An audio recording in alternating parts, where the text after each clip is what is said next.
What is up, everybody? Doomasect, also known as the Ramblin' Gamer, coming at you guys today to talk a little bit about the Dexnav. So, if you're like me, you've been spending a lot of time playing ORAS recently. One of the single greatest new features I've seen in these games is the Dexnav. For those of you who have yet to play the game, the Dexnav is a feature that seems to combine the Pokemon radar and the shaking grass spots from Black and White. Essentially, as you play the game, odds are you're going to see the tails or heads of Pokemon popping up in grass and shaking. From there, you can attempt to sneak up on said Pokemon and catch them. After a Pokemon in an area has been caught, it'll appear in the Dexnav interface. By clicking on it, you can then search for that Pokemon. While a really cool feature, the real meat of the Dexnav is to get you Pokemon that are essentially better than the ones you can catch through normal encounters. Pokemon encountered through the Dexnav now have a chance of having 3 perfect IVs, rare held items, egg moves, and their hidden abilities. As it goes, the more times that you've encountered a Pokemon, the more likely these things are to appear.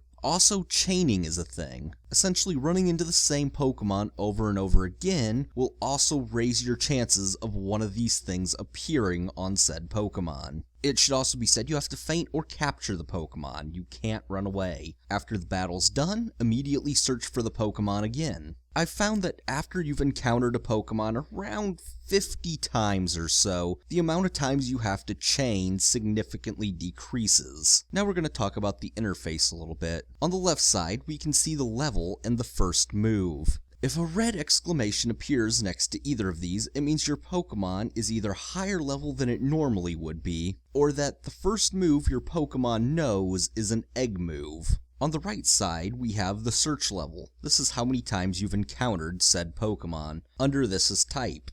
I don't feel I need to explain that.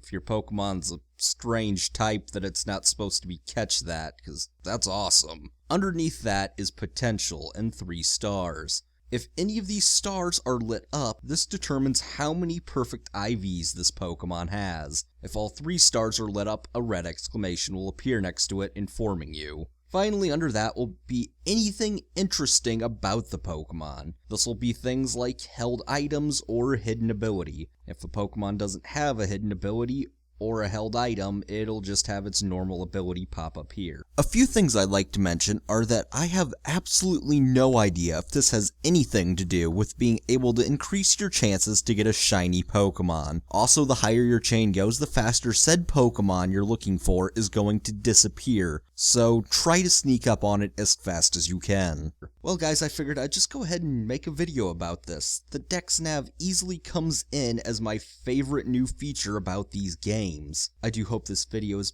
helped you out a little bit, and if it has, please hit the like button. If you're interested, I do have some other Pokemon series you can check out. Pokemon Violet candidates and Pokemon Flame War. Well, until next time, this is Doomasect, and watch out for bears.